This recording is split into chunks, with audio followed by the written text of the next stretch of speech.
ভগবান প্রতিটি জীবকে করুণা করবার জন্য তিনি দাঁড়িয়ে আছেন, কিন্তু আমরা আমাদের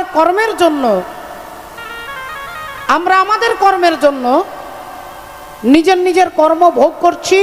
তাই ভগবানের কাছে পর্যন্ত আমার মতো পাপী জীব আমি পৌঁছাতে পারছি না।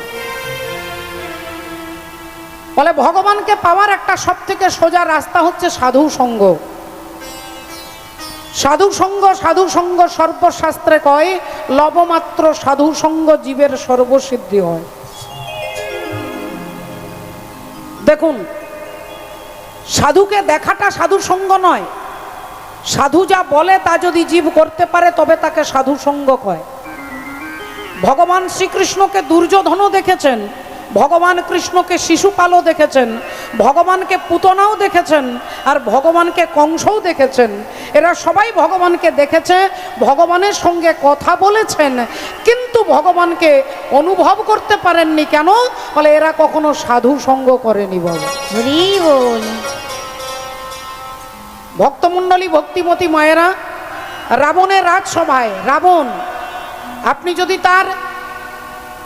তার ফ্যামিলির কথা চিন্তা করেন, রাবণের পূর্বপুরুষ হচ্ছে একজন দামি ব্রাহ্মণ বাড়ির ছেলে হচ্ছে রাবণ, পুলস্ত ঋষির নাতি। ব্রহ্মার পুত্র হচ্ছে পুলস্ত, আর পুলস্ত ঋষির পুত্র হচ্ছে বিশ্বশ্রবা, আর বিশ্বশ্রবা মুনির পুত্র হচ্ছে রাবণ রাজা। তাহলে আপনি যদি তার ফ্যামিলি বিচার করেন, তাহলে একটা দামি ফ্যামিলিতে রাবণ জন্মগ্রহণ করেছে। আচ্ছা, যদি রাবণের কোয়ালিটি আপনি বিচার করেন, রাবণ হচ্ছে 4টে বেদকে মুখস্থ করেছেন। বাবা, 4টে বেদ মুখস্থ করা ব্যক্তি হচ্ছে রাবণ, যার পাণ্ডিত্যের কাছে বড় বড় পণ্ডিত মাথা নিচু করে বাধ্য হয় মাথা নিচু করতে। রাবণের এত পাণ্ডিত্যতা। যদি রাবণের রূপের কথা বলেন, রাবণ এত সুন্দর দেখতে। আমি বলছি না, বাল্মীকি রামায়ণ বলছেন। বাল্মীকি রামায়ণ বলছেন রাবণ এত অপূর্ব দেখতে যে বড় বড় সুন্দরী সুন্দরী অপ্সরাগণ রাবণ একবার তাকাবে, রাবণ একবার দেখবে, এই তার জন্য তারা তপস্যা করছেন। অপ্সরাগণ তপস্যা করছে একবার রাবণ তাদের দিকে তাকাবে বলে। তাহলে রাবণের কি কোয়ালিটি নেই আপনারা ভেবে দেখুন। তার ক্ষমতা বলে তিনি কৈলাস পর্বতটাকে বাঁ হাতে তুলে দিতে পারতেন। গোটা কৈলাস পর্বতটাকে যিনি বাঁ হাতে তুলে দিতে পারতেন, সেই ব্যক্তি হচ্ছে রাবণ, যার পাণ্ডিত্যতা আছে, যার সৌন্দর্য আছে, যিনি একটা বিরাট বড় ইউনিভার্সিটি চালায়। রাবণের লঙ্কাতে ভোর 3টে থেকে ওঠে সমস্ত রাক্ষসগণ বেদ পাঠ করেন। বেদ পাঠ, ইউনিভার্সিটি যার আন্ডারে চলে, যার পাণ্ডিত্যর কাছে বড় বড় পণ্ডিত হার মানে, যার সৌন্দর্যের কাছে অপ্সরাগণ তপস্যা করে, তবুও সেই বাল্মীকি রামায়ণে বললেন রাবণকে রাক্ষস বলা হলো। বাবা, রাক্ষস বলা হলো কেন? বলে রাবণের অনেক কিছু আছে, কিন্তু রাবণের যেটা থাকার কথা নয় সেটা বেশি আছে, সেটা হচ্ছে অহংকার। আর এই অহংকারই রাবণকে বিনাশ করে দিলেন। বাবাটা রাবণের রাজসভায় আজকে ভক্ত হনুমান এসে দাঁড়িয়েছেন। হনুমান কিভাবে দাঁড়িয়েছেন? হনুমানের ক্ষমতা বলতে গেলে আবার অবাক হয়ে যাবেন, যার একটা চড়ে রাবণ রাজা মারা যাবে। রাবণের মতো বীর হনুমান একটা চড় মারলে তিনি অজ্ঞান হয়ে যাবেন। সেই হনুমান কিভাবে দাঁড়াচ্ছেন? হাত জোড় করে রাবণের কাছে দাঁড়িয়েছেন। এটা বিনম্রতা, এটা ভদ্রতা, এটা বৈষ্ণবতা। তাই হাত জোড় করে দাঁড়িয়ে বলছে, বাবা রাবণ, তোমার জীবনের অনেক বেলা চলে গেছে, এখনো অনেক বেলা বাকি আছে। যদি নিজের কল্যাণ করতে চাও, তাহলে নিজেকে ভগবানের চরণে নিবেদন করো। ভগবানের চরণে নিবেদন করো। আর অহংকারী ব্যক্তি সব কিছু সহ্য করতে পারলেও উপদেশ সহ্য করতে পারে না। বাবা, আপনারা পরীক্ষা করে দেখবেন, যার অহংকার আছে আপনি তাকে একটা উপদেশ দেন, দেখবেন তার মেজাজ গরম হয়ে যাবে। রাবণ বলে উঠলেন, আজ পর্যন্ত এ কথা বলবার সাহস কারো নেই, আর তুই আমাকে জ্ঞান দিচ্ছিস যে আমি নিজেকে রামের চরণে নিবেদন করব? এ কথা বলবার সাহস আজ পর্যন্ত স্বর্গমর্ত পাতালে কারোর নেই। হনুমান বললেন, বাবা রাবণ, জগতে 2 রকম ক্যামেরা আছে। দুই প্রকার ক্যামেরা, যে ক্যামেরাগুলো আমার সামনে লাগানো রয়েছে, ইউটিউবার ভাইরা লাগিয়েছেন। এখানে একটা ক্যামেরা আছে, যে ক্যামেরা আমার বাইরের অবয়বটাকে তুলে ধরবে। আমি কি কাপড় পরেছি, কিভাবে সেজেছি, কিভাবে দাঁড়াচ্ছি, কিভাবে অঙ্গভঙ্গি করছি, এই ক্যামেরা কিন্তু আমার বাইরের ছবিটাকে তুলে ধরবে। তাই হে রাজা রাবণ, এক প্রকার ক্যামেরা যে শুধু বাইরেটা দেখে, আরেক প্রকার ক্যামেরা আছে, তবে সে বাইরে থাকে না, সে ডাক্তারখানায় থাকে। বাবু, ডাক্তারখানাতে যে ক্যামেরাটার নাম হচ্ছে এক্সরে মেশিন। এক্সরে, ওই এক্সরে মেশিন কি করবে, আপনি কি রঙের কাপড় পরেছেন এটা দেখবে না, আপনি কিভাবে চুল বেঁধেছেন সেটাও দেখবে না, আপনি কিভাবে অঙ্গভঙ্গি করছেন তিনি তাও দেখবে না। তিনি দেখবে কি না আপনার শরীরের কত নাম্বার হাড়টা ভেঙে গেছে, আপনার শরীরের কত নাম্বার হাড় ফ্র্যাকচার হয়ে গেছে, ভেঙে গেছে, দুমড়ে গেছে, মোচড়ে গেছে, ওই ক্যামেরা আপনার ভেতরটা দেখবে।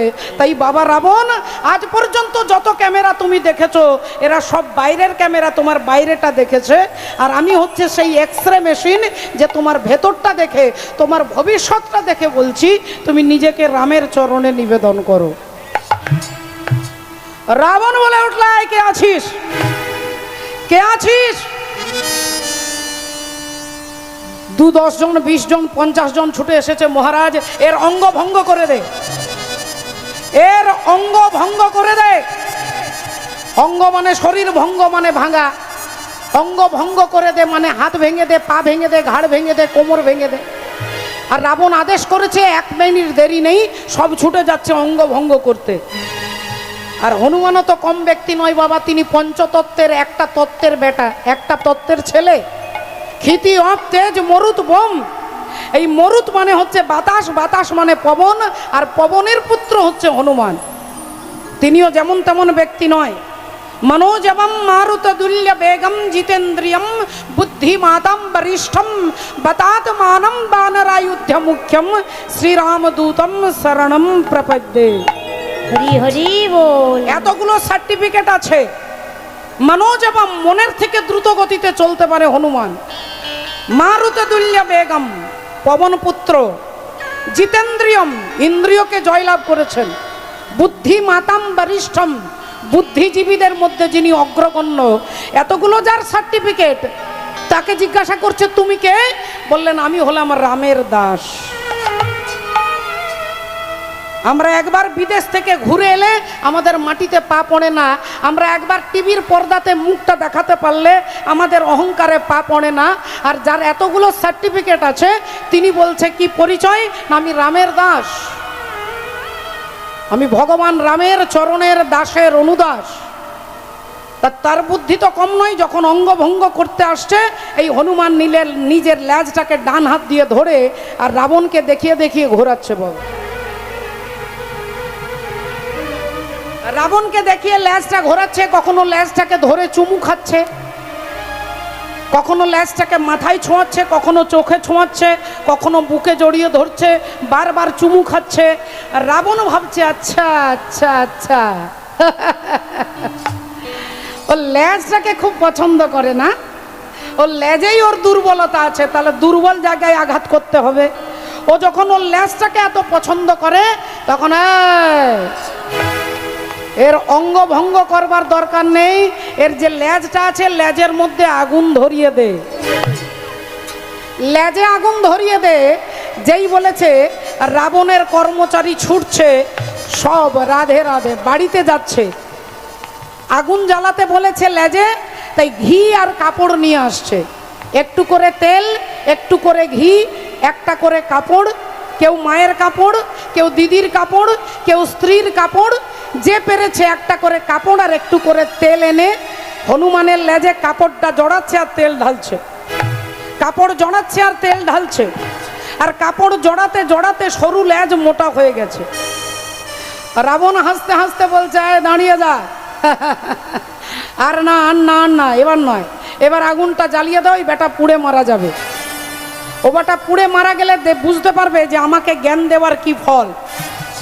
তাই লেজের মধ্যে আগুনটা জ্বালিয়ে দিয়েছে বাবা। আর যেই হনুমানের লেজ দাউ দাউ করে জ্বলছে অমনি রাবণ হাসছে আর বলছে এইবার বেটা তুই পুড়ে মারা যাবি। এইবার তুই মরবি, তুই বুঝবি যে আমাকে জ্ঞান দেওয়ার কি ফল। বলে দিয়ে রাবণ হাসছে, আর হনুমান তার থেকে আরো দ্বিগুণ বেশি হাসছেন। হনুমানের লেজ দাউ দাউ করে জ্বলছে, হনুমান চারিদিকে ঘুরে ঘুরে তাকাচ্ছে, চারিদিকে ঘুরে ঘুরে তাকাচ্ছে। রাবণ বললেন, বেটা মরকট, ডান দিকে বাঁ দিকে সামনে পেছনে কি দেখছিস? এরা সব আমার লোক, এরা সব আমার লোক, এরা কেউ তোকে সাহায্য করবে না যতক্ষণ আমি ইশারা না করি। তাই চারিদিকে ঘুরে ঘুরে কি দেখছিস? হনুমান বললেন, না না না না না, আপনি ভুল বুঝেছেন, আমি দেখছি কারা কারা চাঁদা দিয়েছে, যারা চাঁদা দিয়েছে তাদেরকে প্রসাদ দিতে হবে। হরি বল। যারা চাঁদা দিয়েছে তাদের বাড়িতে বাড়িতে প্রসাদ পৌঁছে যাবে। কি প্রসাদ দিবি তুই? বলে, আপনি আমার লেজে আগুন ধরিয়েছেন, আমি সবার ঘরে ঘরে আগুন দিয়ে যাব। তবে কার ঘরে আগুন দেব না? যার বাড়ি থেকে তেল আর কাপড় এসেছে। আর যে 1 টাকাও চাঁদা দেয়নি তার বাড়িতে আগুন দিতে পারবো না। তা সবাই চাঁদা দিয়েছে, দেখলাম একজন চাঁদা দেননি, তিনি হচ্ছেন ভক্ত বিভীষণ। এই বিভীষণের বাড়ি বাদ দিয়ে আর বাকি সবার ঘরে আগুন ধরবে। শাস্ত্র বলছেন বিভীষণের বাড়ি বাদ দিয়ে সবার ঘরে আগুন ধরলো কেন? বলে, সবাই ভেবেছে আমার বাড়ি, আমার গাড়ি, আমার ছেলে, আমার নাতি, আমার জমি, আমার টাকা। আর বিভীষণ তার ঘরের মধ্যে লিখে দিয়েছে ভগবানের নাম। এ ঘর আমার ঘর নয়, ঘর তোমার ঘর। এ ছেলে আমার নয়, এ ছেলে তোমার। আমার নয়, তোমার। যিনি মনে করেন আমার বাড়ি, আমার গাড়ি, আমার নাতি, আমার ছেলে, তার বাড়িতেই অশান্তির আগুন জ্বলবে বাবা। সারা পৃথিবীর বুকে বাড়িতে বাড়িতে অশান্তির দাবানল জ্বলছে, কিন্তু আপনাদের মতো ভক্তের বাড়িতে আগুন জ্বলতে পারবে না কেন? আরে আপনারা জানেন যে ঘরটা আমার ঘর নয়, তিনি কৃপা করে দিয়েছে, তাই তিনি আবার নিয়ে নিতে পারেন। বিভীষণ জানে এ ঘর আমার নয়। রাধে রাধে। তাই ভক্তমণ্ডলী, ভক্তিমতী মায়েরা, রাবণ তো বলে দিয়ে চলে গেলেন। রাবণের কর্মচারী গিয়ে বলছেন, মহারাজ, ওই বেটা মরকট ওই বাঁদরের সঙ্গে তো পারছি না। রাবণ বললেন, ওর হাতে তো তলোয়ার নেই, ওর হাতে তো তীর ধনুক নেই, ওর হাতে তো গদা নেই, তাহলে ওর সঙ্গে পারছো না কেন? বললেন, মহারাজ, গদা থাকলে গদার সঙ্গে 1জন কি 2জন মারা যাবে, কিন্তু ও যে মারছে ও হাতি তুলে তুলে মারছে, হাতিগুলো তুলছে আর ছুড়ছে। এবার একটা হাতি যদি ছুড়ে দেয়, হাতির তলায় কতজন চাপা পড়ে মারা যাবে? ঘোড়া তুলে তুলে মারছে। বললেন, তাহলে এক কাজ কর, ওর সামনে দিকে নয়, ওর পেছন দিকে গিয়ে অ্যাটাক কর। বলে, সামনে দিকে গেলে তাও তো ছাড় আছে, পেছন দিকে গেলে আরো মুশকিল। কেন না? পেছনে ওর লেজ আছে, এই লেজ দিয়ে সবাইকে ধরছে আর মাটিতে আছাড় দিচ্ছে। রাবণ বললেন, আমিও ছাড়বো না, যত অমর সেনা আছে যারা মরবে না তাদেরকে এনে যুদ্ধ করতে লাগিয়ে দাও। অমর সৈন্য যারা আছে তারা যাচ্ছে হনুমানের সঙ্গে লড়াই করতে। হনুমান সবাইকে লেজ দিয়ে ধরে আর এমন ওপরে ছুঁড়ে দিয়েছে, এমন ওপরে চলে গেছে যেখানে মধ্যাকর্ষণ শক্তির কোনো প্রভাব নেই।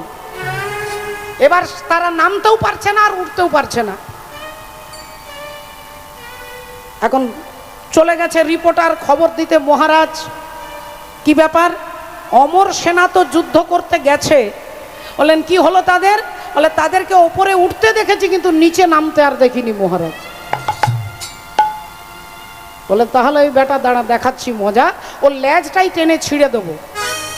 রাবণ আসছে হনুমানের লেজ ছিঁড়ে ফেলবার জন্য। রাবণ ভাবছে এমন শক্ত করে ধরে টেনে ফেলবো, ছিঁড়ে দেবো। আর যেই হনুমানের লেজ ধরেছে, হনুমান এক লাফে ওপরে উঠে গেছে। আর যেই ওপরে উঠে গেছে, এখন রাবণ লেজটা ধরে আছে, রাবণও ওপরে উঠে গেছে।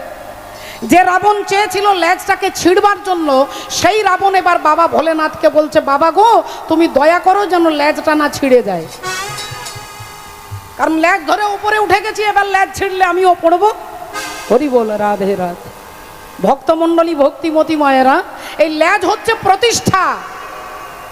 হনুমান প্রতিষ্ঠার পেছনে ছোটে না, হনুমানের পেছনে আছে প্রতিষ্ঠা, লেজটা পেছনে আছে, তাই হনুমান প্রতিষ্ঠার পেছনে ছোটেন না, প্রতিষ্ঠা হনুমানের পেছনে যাচ্ছে, আর আমরা সবাই প্রতিষ্ঠার পেছনে ছুটছি। প্রতিষ্ঠার পেছনে ছুটছি। তাকিয়ে দেখুন, টিভি দেখুন, খবরের কাগজ দেখুন, একটা প্রতিষ্ঠা পাওয়ার জন্য একজন মানুষ আরেকজন মানুষকে ঠকাচ্ছে, খুন করছে, হত্যা করছে। আমরা প্রতিষ্ঠার পেছনে ছুটছি, আর প্রতিষ্ঠা ভক্তের পেছনে ছুটছেন। ভগবানের নাম দর্পহারি, এ নাম যিনি রেখেছেন অর্জুন, সেই অর্জুনেরই ভগবান দর্পচূর্ণ করবেন। কেন হলো অহংকার, কিভাবে অহংকার হবে? দেখুন, ভগবান অর্জুনকে একদিন জিজ্ঞাসা করেছিল, অর্জুন তুমি তোমার থেকে বড় ধনুর্বিদ, তুমি যেমন গান্ডীব ধনু তোমার যেমন পৃথিবী বিখ্যাত, স্বর্গমর্ত পাতালে তোমার থেকে বড় বীর কি কেউ আছে তুমি জানো? অর্জুন একগাল হেসে মিষ্টি হেসে বলে উঠলেন, আমার থেকে বড় বীর এই স্বর্গমর্ত পাতালে কেউ নাই। রাধে রাধে, কেউ নাই। রাধে, হরি বল। হ্যাঁ বলুন বাবা, বলুন। আচ্ছা বলবো, অবশ্যই বলবো। আমি সময় যেখানে হবে, যেখানটাতে হবে, আমি আপনার ইচ্ছা অবশ্যই পূর্ণ করার চেষ্টা করব। এখন ভগবান বললেন, তোমার থেকে বড় বীর কে আছে স্বর্গমর্ত পাতালে? অর্জুন বললেন, আমার থেকে বড় বীর কেউ নাই। ভগবান বললেন, সে কি? আমি তো জানতাম তোমার থেকে বড় ধনুর্ধারী তিনি হচ্ছেন তোমার দাদু ভীষ্মদেব। তোমার থেকে বড় বীর হচ্ছে ভীষ্মদেব, এটা তো আমি জানতাম। বাজারে সবাই আলোচনা করে, সবাই বলে যে বড় বীর হচ্ছে ভীষ্মদেব। অর্জুন বলে উঠলেন, না না না না না না, কি বলছো কৃষ্ণ? আমার থেকে আমার দাদু বড় বীর, এটা হতে পারে না। আমি তোমাকে প্রমাণ করে দেব, তুমি কোনো একদিন কম্পিটিশন করে দেখাবে, দেখবে আমি বড় কিনা তোমাকে প্রমাণ করে দেব। ভগবান বললেন, তাহলে আগামীকালকে ওই হস্তিনাপুরের মাটিতে দাঁড়িয়ে তোমার সঙ্গে তোমার দাদু ভীষ্মদেবের একটা কম্পিটিশন হবে, দেখা যাক কে বড় বীর। এখন অর্জুন আর দাদু ভীষ্মদেব দাঁড়িয়ে গেছে, দুজন মুখোমুখি দাঁড়িয়েছে। একটু দূরে দাঁড়িয়েছেন ভীষ্মদেব, এখানে দাঁড়িয়েছেন অর্জুন। অর্জুনের রথে বসে আছেন পরমাত্মা শ্রীহরি। ভগবান বললেন, শুনুন হে পিতামা ভীষ্মদেব, আপনি একটা বাণ মারবেন অর্জুনের রথে চাকাতে, আর অর্জুন একটা বাণ মারবে আপনার রথের চাকায়। যার ক্ষমতা বেশি তিনি তার বিপরীত রথটাকে অনেক দূরে ছুঁড়ে দিতে পারবে। তাহলে যেহেতু আপনি বয়সে বড়, আপনার বয়স বড়, আপনি অভিজ্ঞ ব্যক্তি, তাই আপনি প্রথমে অর্জুনের রথের চাকাতে বাণটা মেরে দেখান, দেখি অর্জুনের রথটাকে কতটা পিছিয়ে দিতে পারেন। ভীষ্মদেব একটা বাণ নিয়ে অর্জুনের রথের চাকাকে লক্ষ্য করে তীরটা ছুঁড়ে দিল।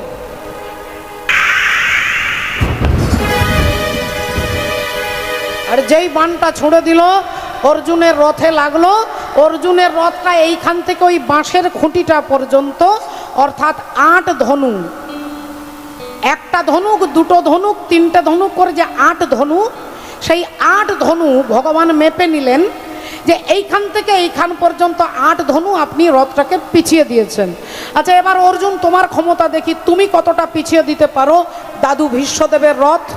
অর্জুন একগাল মিষ্টি হেসে মনে মনে আনন্দিত হয়ে তীরটা হাতে নিয়ে দাদুর রথের চাকাটাকে লক্ষ্য করে ছুঁড়ে দিলেন।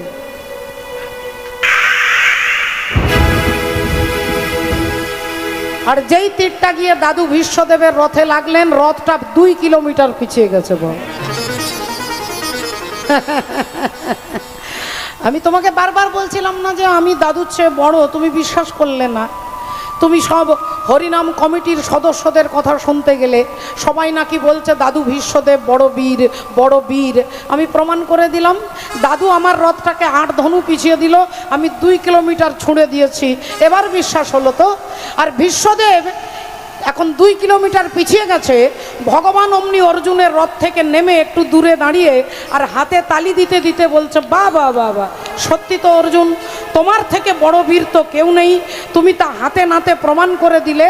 এই দূরে দাঁড়িয়ে হাততালি দিচ্ছে, আর ওই 2 কিলোমিটার দূর থেকে দাদু ভীষ্মদেব অর্জুনের রথের চাকাটাকে লক্ষ্য করে তীরটা ছুঁড়ে দিলেন বাবা। আর যেই তীরটা ছুঁড়ে দিল, অর্জুনের রথ 12 কিলোমিটার দূরে গিয়ে পড়েছে।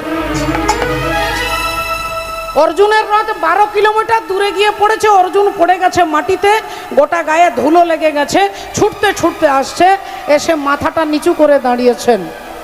ভগবান বললেন, কি ব্যাপার অর্জুন? অর্জুন মাথা নিচু করে বললেন, এতক্ষণ পরে বুঝতে পারলাম আমার সমস্ত ট্যালেন্ট তোমার ওপরে নির্ভর করে। তুমি আমার রথে ছিলে বলে দাদু আমার রথটাকে 8 ধনুক পিছিয়ে দিল, আর যেই তুমি রথ থেকে নেমে গেলে অমনি আমার 12টা বেজে গেল। হরি বল। 12 কিলোমিটার দূরে চলে গেলাম। তাই আমার এই দর্পটাকে চূর্ণ করবার জন্য আজকে তোমার এই কম্পিটিশন। আজ থেকে তোমার নাম দিলাম কি? আজ থেকে তোমার নাম দিলাম দর্পহারি মধুসূদন। হরি বল। তোমার নাম দর্পহারি মধুসূদন। রাধে রাধে। সেই দর্পহারি মধুসূদন ভগবান অর্জুনের দর্প আজকে চূর্ণ করবেন। কিভাবে হলো এর তথ্য ইতিহাস জানতে গেলে ভগবান কুরুক্ষেত্রের যুদ্ধ শেষ করে পঞ্চপাণ্ডব জিতে গেছেন, যুধিষ্ঠির দাদা হয়েছেন রাজা। রাজায় সিংহাসনে বসিয়ে এইবার ভগবান ভাবলেন, এখানের দায়িত্ব, এখানের কর্ম সব আমার শেষ হয়ে গেছে, আমি চলে যাব এবার অন্য কাজে দ্বারকায়। তাই দ্বারকায় যাবার আগে সমস্ত ভক্তদের সঙ্গে আমি দেখা করেছি, এখন বাকি আছে পিসিমা কুন্তি দেবীর সঙ্গে দেখা করতে। তাই পিসিমার সঙ্গে দেখা করতে রাত্রিবেলায় আসছে। আর এদিকে মা কুন্তি দেবী, তিনি মনের আনন্দে ভগবানের জন্য মালা গাচ্ছেন। শ্রীকৃষ্ণ গোবিন্দ হরে মুরারে, হে নাথ নারায়ণ বাসুদেব। শ্রীকৃষ্ণ গোবিন্দ হরে মুরারে, হে নাথ নারায়ণ বাসুদেব। শ্রীকৃষ্ণ গোবিন্দ হরে মুরারে, হে নাথ নারায়ণ বাসুদেব। শ্রীকৃষ্ণ গোবিন্দ হরে মুরারে, হে নাথ নারায়ণ বাসুদেব। একমাত্র স্বামী সখা हमारे, একমাত্র স্বামী সখা हमारे, একমাত্র স্বামী সখা हमारे। हे नाथ नारायण वासुदेव। শ্রীকৃষ্ণ গোবিন্দ হরে মুরারে, হে নাথ নারায়ণ বাসুদেব। শ্রীকৃষ্ণ গোবিন্দ হরে মুরারে, হে নাথ নারায়ণ বাসুদেব। হে নাথ নারায়ণ বাসুদেব, হে নাথ নারায়ণ বাসুদেব। পিসিমা, ও পিসিমা, যেই পিসিমা বলে ডেকেছেন পিসিমা কুন্তি দেবী ছুটে গিয়ে দরজাটা খুলেছে। এ কি বাবা কৃষ্ণ, আয় বাবা আয় আয় আয়, ভেতরে আয়, ভেতরে আয় বাবা। ভগবানকে বসিয়ে বললেন, হ্যাঁ রে বাবা কৃষ্ণ, এত রাত্রি হয়ে গেল, তুই ঘুমোসনি কেন বাবা, তুই ঘুমোসনি কেন? ভগবান বললেন, মা পিসিমা গো, আমি কেন ঘুমোইনি আমি পরে বলবো, আগে তুমি বলো তুমি এত রাত্রে কি করছো? তোমার এক হাতে ছুঁচ সুতো, এক হাতে মুক্তোর মালা, এত রাত্রিবেলায় মালা গাঁথতে বসেছো কেন? পিসিমা বললেন, আর বলিস না বাবা, ঘুম আসছে না। তা ঘুম যখন আসছে না, ভাবলাম কি আর করি, তোর জন্য একটা মালা গাঁথতে বসেছি। অনেক সময় ঘুম আমাদেরও আসে না বাবা, বিভিন্ন কারণে, বিভিন্ন শারীরিক কারণে, টেনশনের কারণে আপনাদের আমাদের অনেক সময় ঘুম আসে না রাত্রে। বিভিন্ন মানুষ বিভিন্নভাবে সময়টা কাটানোর চেষ্টা করেন। আপনাদের মতো অনুরাগী ভক্ত কি করেন না, মোবাইলে ভাগবত গীতা ভগবানের কথা কীর্তন ইত্যাদি ইত্যাদি শুনে ভাবেন ঘুম যখন আসছে না একটা ভাগবত শুনি, কেউ ভাবেন একটা সিনেমা দেখি, কেউ ভাবেন বাইরে একটু বেরিয়ে আসি, কেউ ভাবেন পাশের বাড়িতে একটু আড্ডা দিয়ে আসি। আর কুন্তী দেবী কি করছেন না, কৃষ্ণের জন্য মালা গাঁথতে বসেছেন। তাই আমি তোর জন্য মালা গাঁথছি বাবা, এইবার তুই বল তুই কেন ঘুমোসনি? ভগবান বললেন, পিসিমা আমার যে বড় কাজ, আমি যে সকাল থেকে অনেক ভক্তের সঙ্গে দেখা করতে করতে এই রাত্রিবেলায় তোমার কাছে এসেছি। আজকে তুমি আমার কাছে যা চাইবে আমি তোমাকে তাই দেব, তাই দেব। কারণ আমি কয়েকদিনের মধ্যে দ্বারকায় চলে যাব। ওরে কৃষ্ণ রে,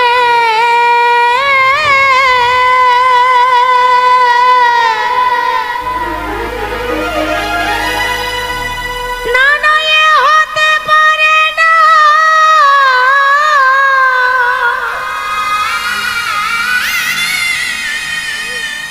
না না এ হতে পারে না, এ হতে পারে না,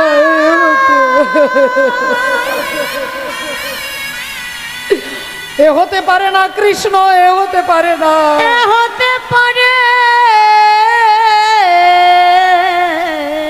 এ হতে পারে না। এ তুই কি বলছিস? এ তুই কি বলছিস বাবা?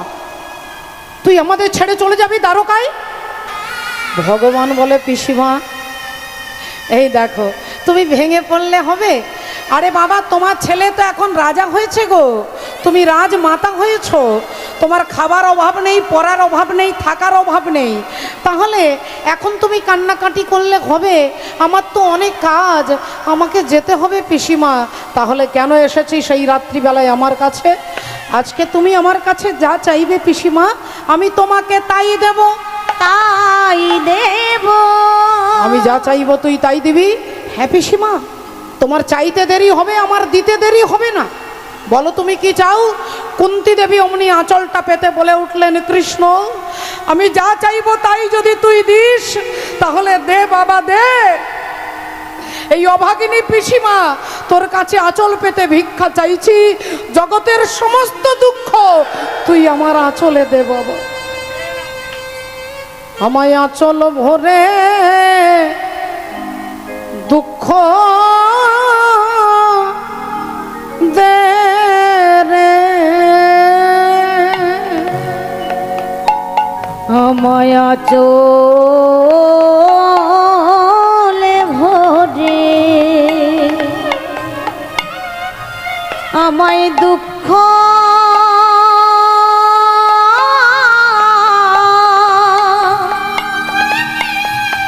দুঃখ দে রে,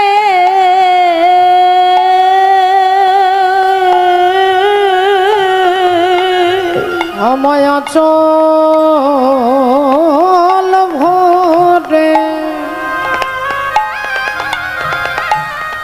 তুই দুঃখ দে রে, আঁচলে ভরে আমায় দুঃখ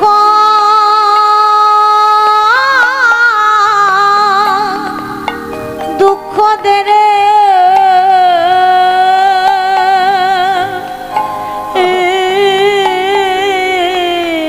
আমি আর তো কিছু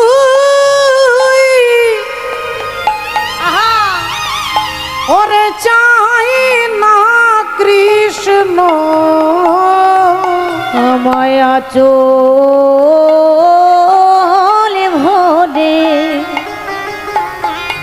আমায় দুঃখ দে রে,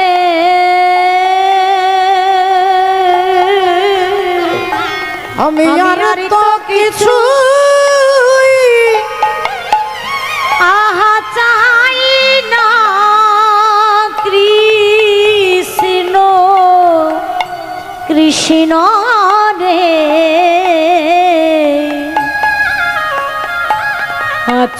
আঁচলে ভরে ভগবান বলছেন পিসিমা, আমায় দুঃখ ইতিহাস প্রমাণ আজ পর্যন্ত আমার কাছে দাঁড়িয়ে কেউ দুঃখ চায় না। আমার কাছে দাঁড়িয়ে সবাই ছেলে চাই, মেয়ে চাই, নাতি চাই, জামাই চাই, চাকরি চাই, জমি চাই, চাকা চাই। আমার কাছে দাঁড়িয়ে তোমার মতো কেউ দুঃখ চায় না। তুমি আমার কাছে দুঃখ চাইছো, তোমার গোটা জীবনে শুধু দুঃখ। এ কথা আর কেউ না জানুক, আমি জানি। তুমি যেদিন জন্মগ্রহণ করলে তোমার বাবা সুরসেন, সুরসেন কি করলেন? তার মেয়ের নাম তখন কুন্তি ছিল না, নাম ছিল পৃথা। সেই মেয়েটাকে কি করলো না, তার বন্ধুকে দিয়ে দিল। সুরসেনের বন্ধু হচ্ছে কুন্তি ভোজ। বললেন তোর কোনো ছেলে মেয়ে নেই, আমি আমার মেয়েটাকে তোকে দিয়ে দিলাম, যা আজ থেকে আমার মেয়ে তোর মেয়ে, আমার মেয়ে তোকে বাবা বলবে, আমার মেয়ে তোর স্ত্রীকে মা বলবে। তোমার জীবনের শুরুতেই তোমার বাবা মা পাল্টে গেল, তোমার জীবনের প্রথম দুঃখ। একটু বড় হতে হতে যখন যৌবনে পদার্পণ করলে, সূর্যদেবের আশীর্বাদে একটা সন্তান হলো, যে সন্তানকে সমাজের বুকে দাঁড়িয়ে তুমি কোনোদিন বলতে পারলে না যে তুই আমার ছেলে, আমি তোর মা, তুই আমার পুত্র, আমি তোর মা, আমি তোর জন্মদাত্রী। এ কথা সমাজে দাঁড়িয়ে তুমি কোনোদিন বলতে পারলে না। একটা মায়ের এর থেকে বড় দুঃখ আর কি হতে পারে? তুমি তোমার সন্তানকে কখনো বুকে জড়িয়ে ধরে পারলে না আদর করতে, আর সেই ছেলেটার নাম হলো দাতা কর্ণ। তোমার জীবনের 2 নম্বর দুঃখ। তোমার জীবনের 3 নম্বর দুঃখ, অল্প বয়সে বিয়ে হলো, কিছু বছর পরেই তুমি বিধবা হয়ে গেলে। নারী জাতির সব থেকে বড় দুঃখ, বিধবা হয়ে গেলে তুমি। এখানেই দুঃখ শেষ নয়, তোমার আত্মীয় পরিজন তোমাকে লাক্ষা ভবনে পুড়িয়ে মারবার চেষ্টা করলেন দুর্যোধন দুঃশাসন। 13টা বছর ধরে জঙ্গলে জঙ্গলে, গাছের তলায়, গাছের ছায়ায়, রোদে ঝড়ে বৃষ্টিতে তোমাকে কষ্ট করতে হয়েছে। তোমার জীবনে এত দুঃখ, আর এত দুঃখের পরে আজকে তুমি সুখের মুখ দেখেছো। তোমার ছেলে রাজা হয়েছে, তুমি রাজমাতা হয়েছো, আর আজকে আমার কাছে দাঁড়িয়ে তুমি আজকেও আমার কাছে দুঃখ চাইছো। এরকম বোকা কেউ হয়? এত বছর পরে জীবনের শেষ প্রান্তে দাঁড়িয়ে তুমি সুখের মুখ দেখেছো, আর এখন বলছো আঁচল ভরে আমাকে দুঃখ দে। পিসিমা কুন্তি দেবী বললেন, বাবা কৃষ্ণ রে, আমি মানছি আমার জীবনে অনেক দুঃখ, কিন্তু আমি তোর কাছে দুঃখ চাইছি কেন? বলে যতদিন আমাদের জীবনে দুঃখ ছিল তুই আমাদের পাশে ছিলি বাবা, আর আমার ছেলে আজকে রাজা হয়েছে, তুই রাজমাতা হয়েছি আমি, আর আজকে এই সুখের দিনে তুই আমাদের ছেড়ে চলে যাচ্ছিস। তাই এমন সুখের দরকার নেই যে সুখে কৃষ্ণ হারা হতে হয়। হরি বল। এমন সুখের দরকার নেই যে সুখে কৃষ্ণকে হারাতে হয়। তাই তুই আমাকে দুঃখ দে, আমি সারা জীবন দুঃখী হতে চাই, কিন্তু আমি তোকে হারাতে চাই না বাবা। ভগবান পিসিমাকে জড়িয়ে ধরলেন, আর জড়িয়ে ধরে বললেন, পিসিমা গো, আজ তোমাকে কথা দিচ্ছি, সকালে নয়, দুপুরে নয়, বিকেলে নয়, সন্ধ্যেতে নয়, রাত্রিতে নয়, ঘরে নয়, বাইরে নয়, ঘাটে নয়, মাঠে নয়, মন্দিরে নয়, তোমার বাড়ির কোণে নয়, তুমি যখন যে কোনো পরিস্থিতিতে তুমি আমাকে ডাকবে, আমি তোমার কাছে এসে দাঁড়াবো। আমি তোমার কাছে এসে দাঁড়াবো, তোমার কাছে এসে দাঁড়াবো, আমি তোমার কাছে এসে দাঁড়াবো, আমি তোমার কাছে এসে দাঁড়াবো। তুমি যখন চাইবে আমি তখন আসিব, তোমার কাছে এসে দাঁড়াবো, তুমি যখন চাইবে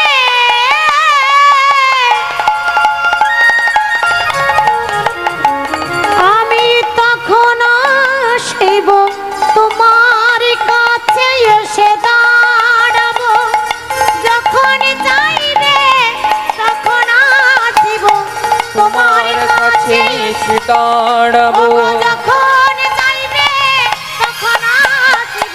তোমার কাছে এসে দাঁড়াবো যখন চাইবে তখন নিতাই গৌর তোমার কাছে এসে প্রেমানন্দে দাঁড়াবো। যখন চাইবে তখন আসিব তোমার কাছে এসে দাঁড়াবো। তুমি যখন আমাকে ডাকবে আমি তোমার কাছে এসে দাঁড়াবো, এই বলে কথা দিয়ে পিসিমার কাছ থেকে বিদায় নিয়ে হাঁটতে হাঁটতে চলতে চলতে চলতে গভীর রাত্রিতে ভগবান যাচ্ছেন। হঠাৎ শুনতে পেলেন একটা ঘরের ভেতর থেকে কান্নার শব্দ আসছে। মা ভগবান চিন্তা করলেন, মাগো যে কান্নার শব্দ ভেসে আসছে ওই বাড়িটা থেকে, কে কাঁদছে একবার দেখে যাই, কেন কাঁদছে এটাও জেনে যাই। এই বলে ভগবান বাড়ির পাশ দিয়ে যাচ্ছে। দেখছেন এক শতপুত্রের জননী মা গান্ধারী দেবী শতপুত্র বিরহ যন্ত্রণায়, যার একটা নয় দুটো নয় 10টা নয় 100টা ছেলে মারা গেছে, সেই যন্ত্রণায় আজকে মা গান্ধারী দুহাত দিয়ে মাথার চুলগুলোকে ছিঁড়ছে আর মাটিতে কপালটা ঠুকছেন আর চিৎকার করে মরা ছেলেগুলোকে ডাকছে, ওরে দুর্যোধন, ওরে দুর্যোধন,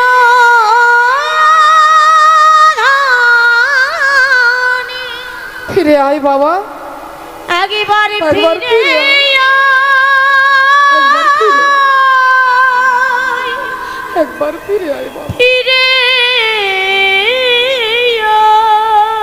ভক্তমণ্ডলী ভক্তিমতী মায়ের শতপুত্রের জননী মা গান্ধারী দেবী 100টা ছেলে পেটে যখন ছিল তখন হিংসার দ্বারা হিংসা করেছিলেন গান্ধারী দেবী। ভেবেছিল যে যদি কুন্তির ছেলে আগে হয়ে যায় তাহলে আমার ছেলে কোনোদিন রাজা হতে পারবে না, যেহেতু আমার সন্তান আগে গর্ভে এসেছে তাই আমার ছেলেই মনে হয় রাজা হবে, আমার ছেলেই আগে জন্ম নেবে। ভাবনাটা দেখুন, সন্তান গর্ভে থাকাকালীন অবস্থায় গর্ভবতী মা যদি হিংসা করে, গর্ভে সন্তান থাকাকালীন অবস্থায় যদি হিংসা করেন, আপনার সন্তান কখনো বিনম্র ভক্ত হতে পারবে না বাবা। আপনারা যদি কেউ মনে করেন আমরা গীতা পড়তে জানি না, ভাগবতের মর্ম বুঝি না, ভগবানের সাধন ভজন আমরা কিছুই জানি না, তাকে আমরা কি কোনোদিন সহজভাবে ভগবানকে পাবো না? শাস্ত্র বলছেন একটা সবথেকে সোজা পদ্ধতি, যদি ভগবানকে সহজভাবে কেউ পেতে চান, আমি বলছি না, ভক্তমাল গ্রন্থ বলছেন, যদি কেউ সহজভাবে ভগবানকে পেতে চান তাহলে জীবনে নিন্দে করা বন্ধ করে দিন। হরি বল। আপনি যদি কারণ নিন্দা না করেন, ভগবান আপনার সাধন ভজন দেখবে না, আপনার ওই চরিত্রের জন্য তিনি আপনার কাছে এসে দাঁড়াবেন। রাধে রাধে। কারণ নিন্দে করা যাবে না, নিন্দুক ব্যক্তিরও নিন্দা করা যাবে না। এক মহাত্মা ছিলেন, সাধু ছিলেন, তার জীবনের আদর্শ ছিল তিনি একটা বাড়ি থেকে একজনের কাছে ভিক্ষা চাইবে, একজনের বেশি দুজনের কাছে তিনি ভিক্ষা চাইবে না। এখন মহাত্মা রাস্তা দিয়ে যাচ্ছেন আর সেই দিক থেকে আসছেন এক অহংকারী নাস্তিক রাজা। মহাত্মা রাজাকে দেখতে পেয়ে ভিক্ষার পাত্রটাকে এগিয়ে দিয়ে বলছেন ভিক্ষাং দেহি, ভিক্ষার পাত্রটাকে এগিয়ে দিয়ে বলছেন ভিক্ষাং দেহি। আর ওই নাস্তিক রাজা ওই ভিক্ষার থালাটাকে দেখে, রাধে, ভিক্ষার থালাকে দেখে অমনি হরি বল, হরে কৃষ্ণ, জয় নিতা, জয় রাধে, জয় নিতা।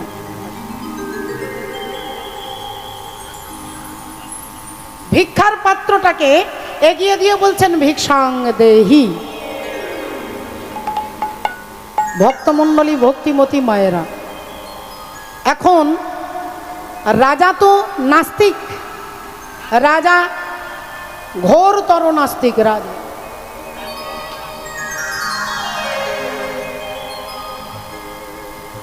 একবার উলুধ্বনি হবে মা নিতাই গৌর প্রেমানন্দে। হরি বল।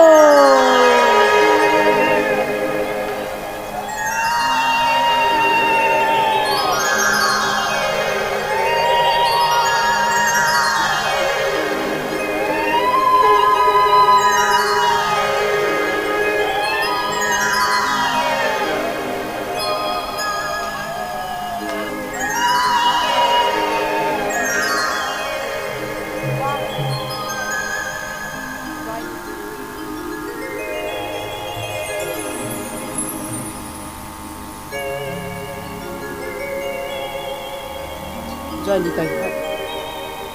আজকের যে সারাদিন সেবার ব্যবস্থা করা হয়েছে 2 নম্বর আমবাড়িয়া 1 নম্বর ও 2 নম্বর আমবাড়িয়ার মিস্ত্রি গ্রুপ এবং তার সহযোগীগণ, তাই তাদের নামে একবার সবাই মিলে হরিধ্বনি দেবেন।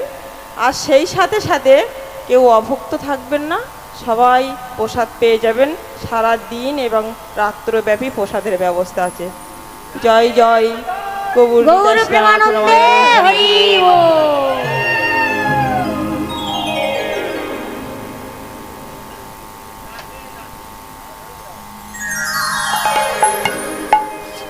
শ্রী গুরু নিতাই গৌর সীতানাথ প্রেমানন্দে হরি হরি বল। রাজামশাইয়ের কাছে সাধু বাবা ভিক্ষার থালাটা এগিয়ে দিয়ে বলছেন ভিক্ষাং দেহি। আর রাজার মেজাজ গরম হয়ে গেছে। রাস্তায় পড়েছিল গরুর গোবর। রাস্তায় যেমন গোবর পড়ে থাকে, রাজামশাই তার কর্মচারী দিয়ে বলছে ওই যে গোবরটা পড়ে আছে ওইটা থালার মধ্যে দিয়ে দে। রাজ কর্মচারী কি করবে, রাজা বলেছে গোবরটা তুলে এনে সাধুর থালায় দিয়ে দিয়েছে। সাধু সেই থালায় গোবর নিয়ে নিজের কুটিরে চলে গেছে, কিন্তু গোবর তো খাদ্য নয়, তাই গোবরটাকে রেখে দিয়ে থালাটাকে ধুয়ে তিনি গঙ্গার জল পান করে সারাদিনের মতো ভজনে তিনি বসে গেছেন। তার জীবনের এটাই ব্রত, একজনের বেশি তিনি দুজনের কাছে চাইবে না।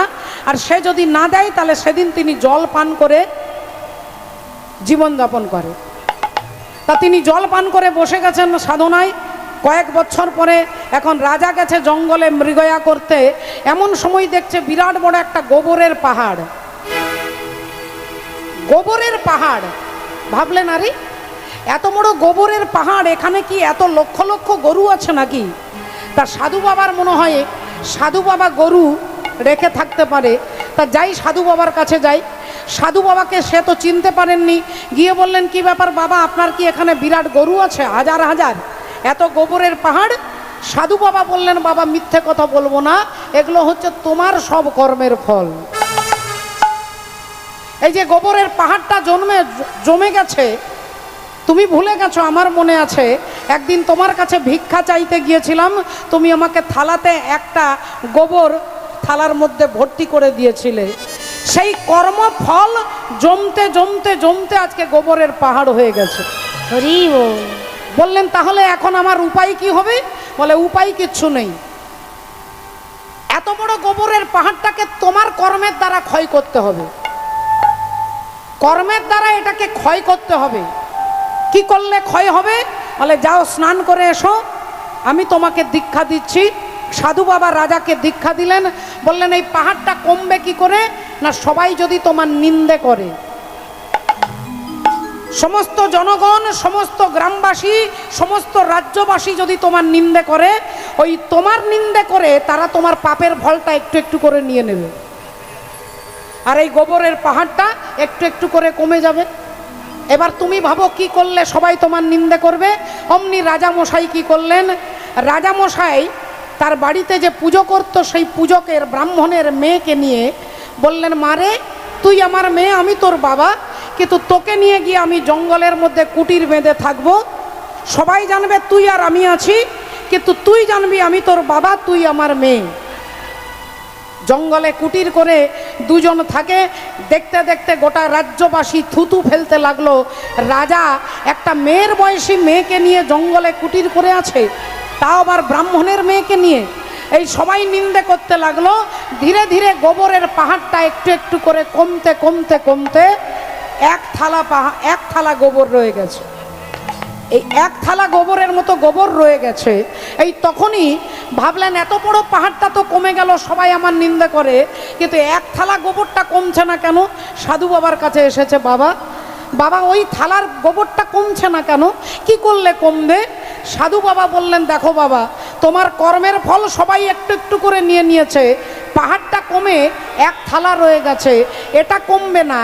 এটা তখনই কমবে এই রাজ্যে একজন বুড়ি মা আছে, আর ওই বুড়ি মার মুখ থেকে যদি তুমি তোমার নিন্দে শুনতে পারো তাহলে এক থালা গোবর সঙ্গে সঙ্গে শেষ হয়ে যাবে। ওই বুড়ি মা তিনি বাজারে, তিনি মেলাতে, তিনি দোকানে ছোলা ভাজা বিক্রি করে। তিনি আজ পর্যন্ত কারণ নিন্দে করেননি। যদি তার মুখ থেকে তুমি তোমার নিন্দে বার করতে পারো তাহলে তোমার কর্ম ক্ষয় হয়ে যাবে। রাজা ভাবলেন এ আমার এমন কি ব্যাপার, বুড়িমার কাছে গিয়ে ছদ্মবেশে মাথায় পাগড়ি বেঁধে ছেঁড়া কাপড় টাপড় পরে বলছে, এই যে মাতাজি, আপনার জন্য কিছু সেবা করে দেব, ছোলাগুলো ভেজে দেব। বুড়িমা বললেন, না বাবা, ক্ষমতা আমার আছে, আমি সব নিজের কাজ নিজেই করি। না, বলছি এখানটা ঝাড়ু দিয়ে দেব। বুড়িমা বললেন, না বাবা, কিছু করতে হবে না। বললেন, একটা অন্তত কিছু বলুন। বললেন, না না, কিছু করতে হবে না, আমার ক্ষমতা ভগবান দিয়েছে, তাই আমি নিজের কাজ নিজেই পছন্দ করি। তখন তিনি বললেন, আচ্ছা রানীমা, বুড়িমা, এই রাজ্যের রাজা ওই যে ব্রাহ্মণের মেয়েটাকে নিয়ে জঙ্গলে বাস করছে, তা আপনি কি সেই কথা জানেন? বুড়িমা সঙ্গে সঙ্গে কানে আঙুল দিয়ে বলে উঠল, শ্রী বিষ্ণু, শ্রী বিষ্ণু, শ্রী বিষ্ণু। যেই বলেছে যে আপনি রাজার ব্যাপারটা জানেন, একটা মেয়েকে নিয়ে জঙ্গলে বাস করছে, বুড়িমা বললেন, শোনো বাবা, ওই এক থালা গোবর তোমাকে খেতেই হবে। তুমি যত কায়দাই করো, আমি জানি তুমি রাজা, তুমি ছদ্মবেশে এসেছো, ওই এক থালা গোবর তোমাকেই খেতে হবে। ওটা তোমারই কর্মের ফল। তোমার কর্মের ফল সবাই নিলেও আমি নেব না, কারণ আমি আজ পর্যন্ত কারোর নিন্দা করি না। আর এই নিন্দা করি না বলে সমস্ত দিব্য জ্ঞান আমার ভেতরে প্রকাশিত। আমি দিব্য দৃষ্টিতে বুঝতে পেরে গেছি তুমি ভিখারি নও, তুমি রাজা। তুমি তোমার কর্মের ফলটা আমার মাথার উপরে চাপাতে এসেছো, তাই আমি জেনে শুনে তোমার নিন্দা করতে পারবো না। বলে, তাহলে কি করে কমবে? না, তোমাকে গোবর পোকা হয়ে ওই গোবরটাকে শেষ করতে হবে। গোবর পোকা যেমন গোবর খায়, ওই গোবর পোকা হয়ে জন্মগ্রহণ করে গোবর খেতে খেতে খেতে ওই এক থালা গোবর যেদিন শেষ হবে, তাহলে সেদিন তুমি পরমাত্মা ভগবানকে লাভ করতে পারবে। হরি বল। হাসি মাখা বদনে, ছল ছল নয়নে, ও গো আনন্দ কাননে মন ভ্রময় নিবার। একবার হরি বল, হরি বল, মনে রে আমার নিতাই বল। হরি বলো, হরি বলো, মনে রে আমার একবার।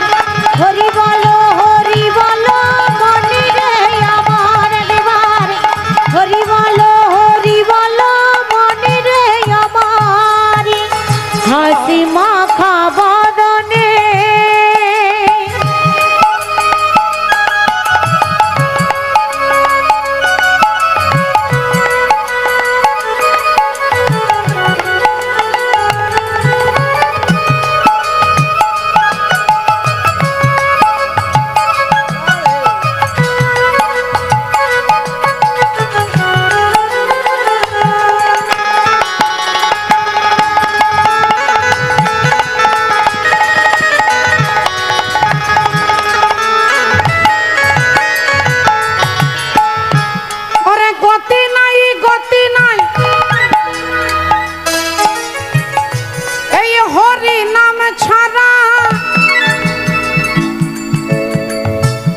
কণ্ঠ ভরিয়া গাও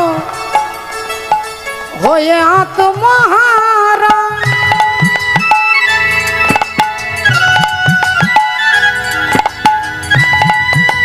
হরি বল। ওরে গতি নাই, গতি নাই,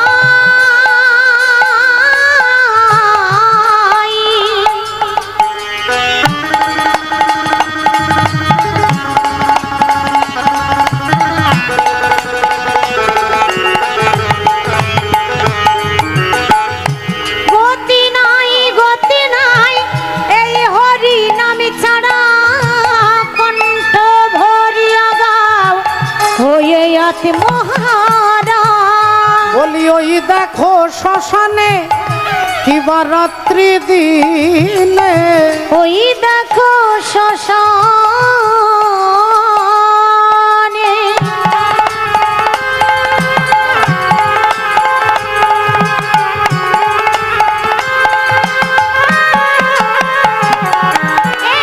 ওই দেখো শ্মশানে কিবা রাত্রি দিনে।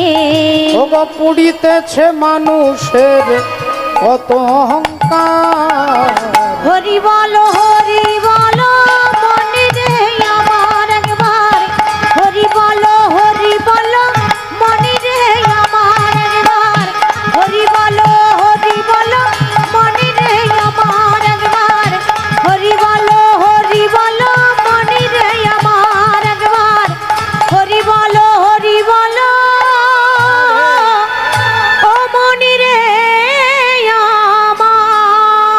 হরিবলা ঠাকুর হরিবল বলাতে এলেন। মহাজন কি বলছেন? দাপরে নন্দের ঘরে কৃষ্ণ অবতার, দাপরে নন্দের ঘরে কৃষ্ণ অবতার, আপনি করিলা প্রভু অসুর সংহার। ও গয়া আপনি করিলা প্রভু অসুর সংহার। ওগো সচির উদরে এবে জন্ম নদিয়াতে, সচির উদরে এবে জন্ম নদিয়াতে। আরে কলি যুগের জীবে সব নিস্তার করিতে, কলি যুগের জীব সব নিস্তার করিতে, কলি যুগের জীব সব নিস্তার করিতে। বাসুদেব ঘোষ কহে মনে করি আশা, বাসুদেব ঘোষে কহে মনে করি আশা। গৌরপদ দণ্ড মনে করিয়া ভরসা, গৌরপদ দণ্ড মূলে করিয়া ভরসা, গৌরপদ দণ্ড মূলে করিয়া ভরসা। তাই আজ গৌরপদ দণ্ড এ করিয়া ভরসা হে গৌরপদ দণ্ড মূলে করিয়া ভরসা হে। গুরুপদনন্দ মনে করিয়া ভরসারে পদ দণ্ড মূলে ভরসা হে। গুরুপদনন্দ মনে করিয়া ভরসারে গৌরপদ দণ্ড মূলে করিয়া ভরসা হে। গুরুপদনন্দ মনে করিয়া ভরসারে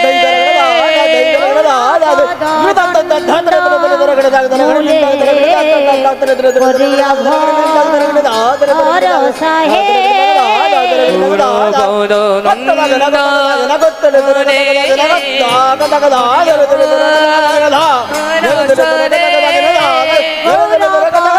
দণ্ড মূলে করিয়া ভরসা হে। মনে করিয়া ভরসা হে। গৌরপদ দণ্ড মূলে করিয়া ভরসা হে। গৌরপদ দণ্ড মূলে হে। গৌরপদ দণ্ড মূলে করিয়া ভরসা হে। গৌরপদ দণ্ড মূলে করিয়া ভরসা হে। গৌরপদ দণ্ড মূলে করিয়া ভরসা হে। গৌরপদ দণ্ড মূলে করিয়া ভরসা হে। গৌরপদ দণ্ড মূলে করিয়া ভরসা হে।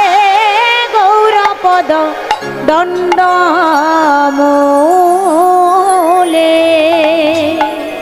জয় জয় জগৎ গুরু, জগদি গুরু তুমি বাঞ্ছা কল্পতরু, কলে পতরু সিক্ত কর তপ্ত মরু করুণা তোমার। করুণা তোমারে। হরে কৃষ্ণ, জয় নিতাই, জয় গৌর, রাধে রাধে। সমস্ত ভক্তমণ্ডলী এবং ভক্তিমতী মায়েদের কাছে আমবেড়িয়া হরিসভা কমিটির পক্ষ থেকে নিবেদন, আপনাদের জন্য প্রসাদ তৈরি আছে। আপনারা এখনও যারা প্রসাদ পাননি তাদের কাছে স্বনির্বন্ধ অনুরোধ করছি, আমাদের কর্মীরা প্রসাদ তৈরি রেখেছে, আপনারা আস্তে আস্তে একের পর এক গিয়ে প্রসাদ গ্রহণ করুন এবং আমাদের পদাবলী কীর্তন চলছে এটাও শুনুন এবং ওটাও করুন, কারণ ওটা না করলে আবার ও না হলে আবার কিছুই ভালো লাগে না। যাই হোক, যারা অভুক্ত আছেন যাবেন। জয় জয় শ্রী গুরু নিতাই গৌর সীতানাথ, প্রেম প্রেমানন্দে গৌর হরি হরি বল।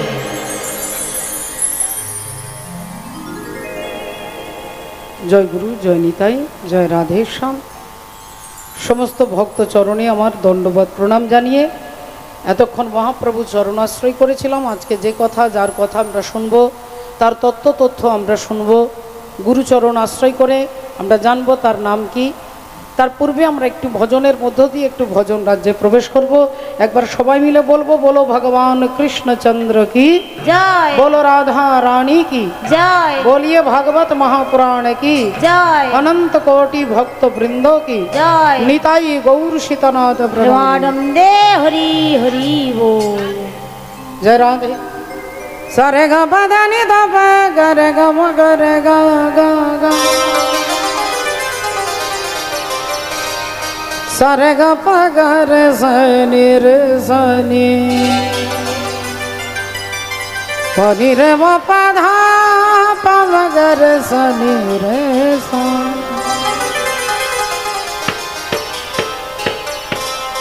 रंग दे चुनरिया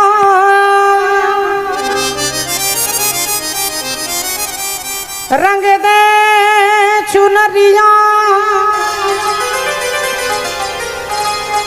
रंग दे चुनरिया और रंग दे रंग दे रंग दे रंग दे रंग दे रंग दे रंग दे रंग दे और रंग दे चुनरिया।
ओ शाम पिया बोरी रंग दे चुनरिया रंग दे चुनरिया रंग दे चुनरिया।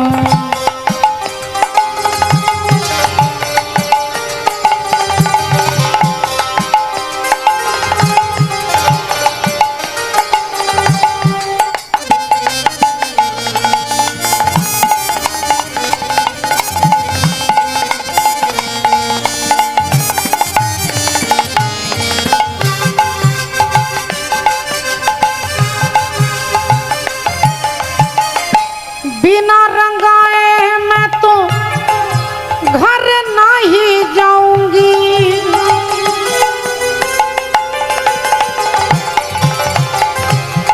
हो बिना रंगाए मैं तो घर नहीं जाऊंगी, हो बीती ही जाए चाहे बीती ही जाए चाहे ये सारी उमरिया।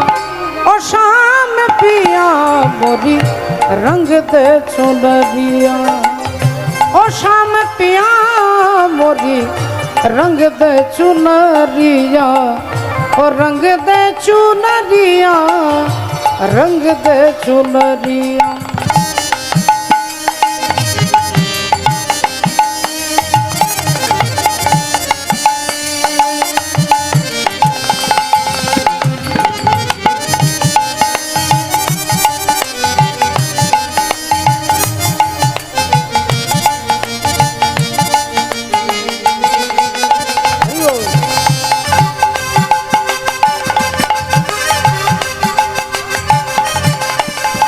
यशोमती मैया से बोले नंद लाला, राधा क्यों गोरी मैं क्यों काला।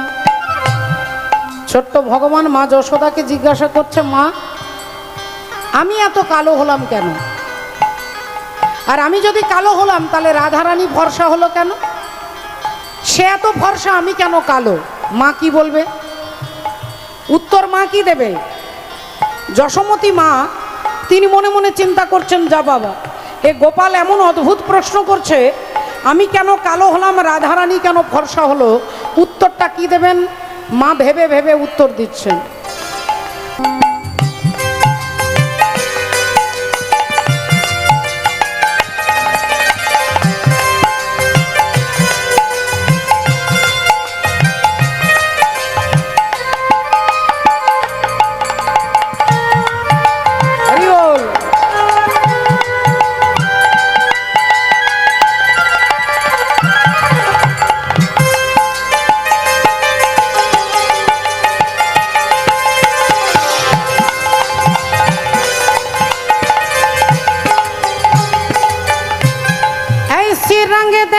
এমন রং দেবে যেটা সাবান দিয়ে ঘষলে উঠবে না।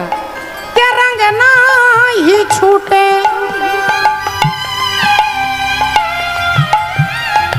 এমন রং দেবে ধোপা সারা জীবন কাচতে কাচতে কাপড় ছিঁড়ে যাবে কিন্তু রং উঠবে না।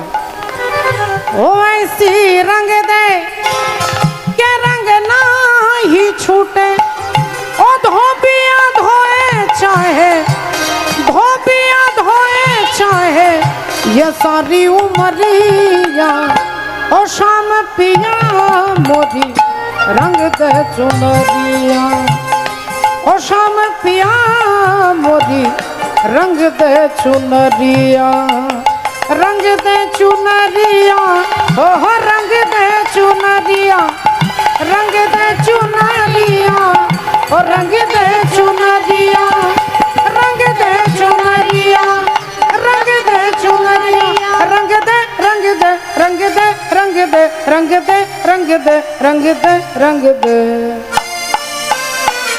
रंग दे चुनरिया, रंग दे चुनरिया, रंग दे चुनरिया, रंग दे चुनरिया। সকলে চরণে প্রণাম জানিয়ে, ভগবান তিনি সব সইতে পারেন, তিনি অহংকার সইতে পারেন না। আর যদি কোনো ভক্ত ভগবানের জন্য কাঁদেন, বলে ভগবান তা সইতে পারেন না। ভগবানের আরেক নাম দর্পহারী মধুসূদন, তিনি জগতে কারোর দর্প রাখেন না। তাই দর্পহারী মধুসূদন নাম ভগবানের নাম, আপনারা সবাই জানেন। এর নামটা কে দিয়েছেন? এ নাম দিয়েছেন, আপনারা জানতে পারবেন, এ নাম দিয়েছেন শ্রীনন্দ রাখিল নাম নন্দের নন্দন, শ্রীনন্দ রাখিল নামে নন্দের নন্দন, শ্রীনন্দ রাখিল নামে নন্দের নন্দন। আর যশোদা রাখিল নাম জাদু বাছা ধন, যশোদা রাখিল নাম জাদু বাছা ধন, যশোদা রাখিল নাম জাদু বাছা ধন। উপানন্দ নাম রাখে সুন্দর গোপাল, উপানন্দ নামে রাখে সুন্দর গোপাল। আর ব্রজ বালক নাম রাখে ঠাকুর রাখাল, ব্রজ বালক নামে রাখে ঠাকুর রাখাল, ব্রজ বালক নামে রাখে ঠাকুর রাখাল। পশুপতি নাম রাখে গরুর মহাবীর, পশুপতি নামে রাখে গরুর মহাবীর, পশুপতি নামে রাখে গরুর মহাবীর। হ্যাঁ, আর দর্পহারী নাম রাখে অর্জুন সুধীর, নরপহারী নামে রাখে অর্জুন সুধীর, নরপহারী নামে রাখে অর্জুন সুধীর। এ দেহের পূর্ব পশ্চিম উত্তর দক্ষিণ, বল কোন দিকেতে বৃন্দাবন। আমি তত্ত্ব কথা শুনবো বলে মনে আকিঞ্চন,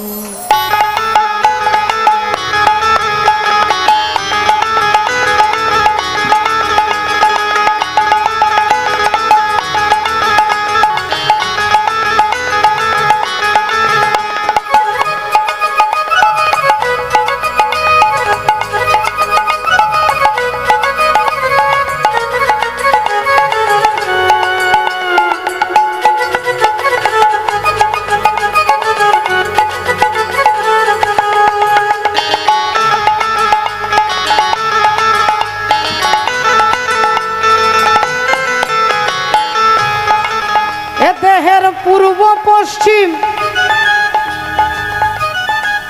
এ দেহের পূর্ব পশ্চিম উত্তর দক্ষিণ, দেহের পূর্ব পশ্চিম উত্তর দক্ষিণ। বল কোন দিকেতে বৃন্দাবন। তত্ত্ব কথা শুনবো বলে মনে আকিঞ্চন, তত্ত্ব কথা শুনবো বলে মনে আকিঞ্চন।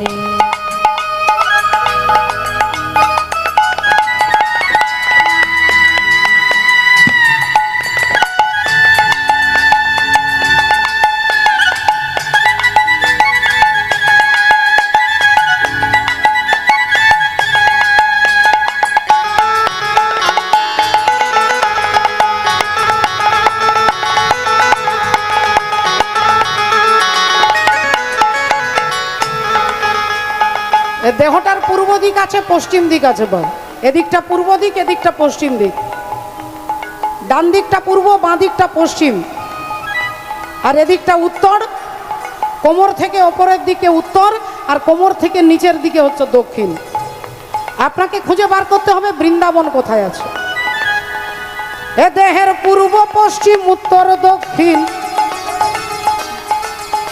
বলো কোনখানেতে বৃন্দাবন। আমি তত্ত্ব কথা শুনবো বলে মনে আকিঞ্চন, আমি তত্ত্ব কথা শুনবো বলে মনে আকিঞ্চন। কোনখানে ওই যমুনার কুলে,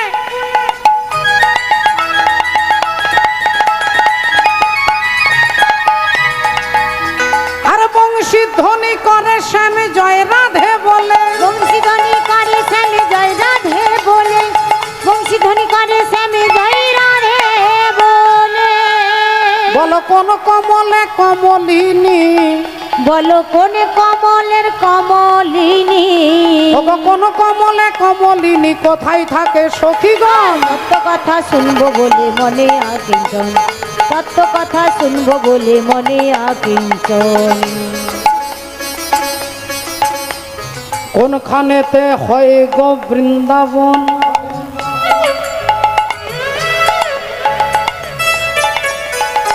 কোন হরিব, কোনখানেতে হয় গো মহারাস। ও বাবা ঠাকুর, চূড়া মধ্যে চূড়ামণি ব্রহ্ম পাশে স্থিতি, পাট মধ্যে মহাবিষ্ণু করেন বসতি। চক্ষুতে শ্রী কালাচাঁদ করিতেছে ধ্যান, নাসিকাতে নিত্যানন্দ করে মধুপান। কর্ণেতে চৈতন্য গোসাই হয়ে সাবধান, মুখেতে ভদ্রাক্ষ বসি 32 যোগান। জিহ্বাতে নারদ মুনি বাজাই কোন্দল, জিহ্বা নিচে বসে নদী গয়া গঙ্গা জল। আল জিহ্বায় সরস্বতী, বামেতে শ্রীদাম, কণ্ঠেতে শ্রী কানাই, বাহুতে বলরাম। হস্তেতে শ্রী গোবিন্দ দান অধিপতি, সপ্তদ্বীপে জগন্নাথ করেন বসতি। নাভিমূলে ব্রহ্মা সদা করিতেছে লীলা, লিঙ্গে মহাদেব বসি লয়ে চন্দ্রকলা। গুহ্যদ্বারে বসিয়াছে নাড়ুয়া গোপাল, কামিনীর সঙ্গে কেলি বড়ই রসাল। হাঁটুতে শক্তির স্থিতি বসুমতি পায়, 18 মোকাম তত্ত্ব শুনো সমুদায়।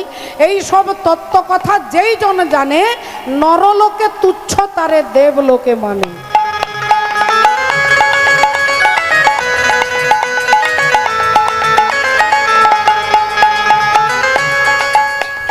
কোনখানেতে হয় গো মহারাস, আর কোনখানেতে রাধা কৃষ্ণ সদা করে বাস। কোনখানেতে রাধা কৃষ্ণ সদা করে বাস, কোনখানেতে রাধা কৃষ্ণ সদা করে বাস। ওই আমি জানবো বলে এই অভিলাষ, ওরে পাগল মন,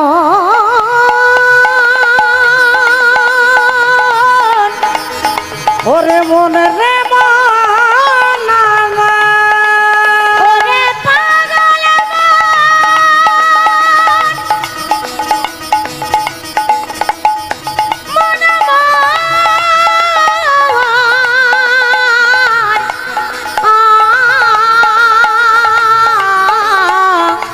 মনে রে মন আমারে। আহা! ওই আমি জানবো বলে এই অভিলাষ, ও দেখো মনে করি নিবেদন।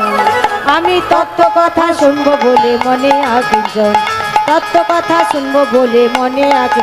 দেহের পূর্ব পশ্চিম উত্তর দক্ষিণ, পূর্ব পশ্চিম উত্তর দক্ষিণ, কোনখানেতে বৃন্দাবন। তত্ত্ব কথা শুনবো বলে মনে আকিঞ্চন আমি তত্ত্ব কথা শুনবো বলে মনে আকিঞ্চন আমি তত্ত্ব কথা শুনবো বলে